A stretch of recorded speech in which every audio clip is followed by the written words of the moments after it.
A new pop-up bike lane was tested along University Avenue off the Dixie State campus Wednesday. 2 lanes were painted as designated bike lanes alongside traffic from 300 South to the Trailblazer Stadium. This section right here is on our active transportation plan. So our active transportation plan shows from 700 South all the way to the Boulevard on 700 East having bike lanes, so that there's a continuation of bike lanes for DSU students and for the population at large. Blaze the Bike Trail event, sponsored by Dixie State University, the City of St. George, and the Southern Utah Bicycle Alliance, was inspired to change the way we look at active transportation. The Southern Utah Bicycle Alliance is all about what's called complete streets, a street that is easily accessible and available to those who are as young as a primary school, a kid going to school, a 5 or 6 year old that wants to bike to school or walk to school, up to an 80-year-old riding an e-bike around town or riding a bike. We want streets that are accessible to those individuals. And when you put a space out there on the road, like a bike lane, that space is dedicated to them. And those who joined in on the ride were happy to be a part of blazing the bike trail. I was not very scared, or I did do it very fast, and I just wanted to get on the sidewalk. We got invited by a friend, and he just loves biking, so I thought it would be fun to bring him out and let him experience it. So yeah, it made me a little nervous, but he did a good job staying in the lane, and being a trooper, he went pretty quick, so faster than I thought.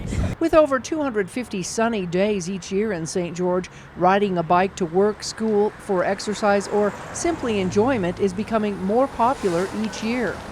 It makes perfect sense to create more infrastructure around a university for people to be able to walk, scoot, or bike to and from campus.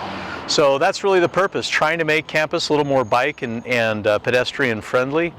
And that's what we're doing here today. We're demonstrating what bike lanes could feel like on University Avenue. This simulated cycle track with 2-lane traffic looks to meet the needs of cyclists traveling throughout the city and to its trails. If you think about it, just to the north of us here, we have the Red Hills Parkway Trail. To the south, the Virgin River Trail, and we're trying to find ways to connect the trails to our roadways to make everything more accessible for pedestrians and bicyclists citywide. Ideally, the city may want to opt for a lane on each side of the road. However, there's still more planning on how the final bike lanes might work. Dixie State was recently recognized nationally as a bicycle-friendly university by the League of American Bicyclists. Advocates also agree that it's good for the environment. Every individual person that drives a car produces CO2 and causes air pollution, hurting people, animals, and the land. If more people biked rather than driving, the less air pollution would be produced and clean air would be available for many more generations to come. Plus, biking is really good for you in so many ways.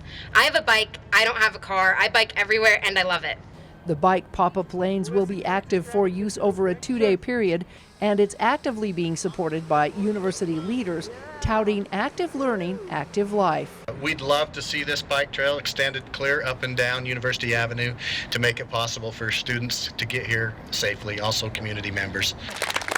We not only need to promote it, we need to ourselves actively engage in active transportation. Let's all ride a bike. Mortensen said the city plans to resurface the road this summer, and they hope to have the final layout of the bike lanes by then. We're trying to say, hey, do we need to keep the parking? Can we eliminate the parking, or just eliminate the parking on one side of the street? And that's the discussion that we're having right now. From Dixie State University, Melissa Anderson, Community Education News.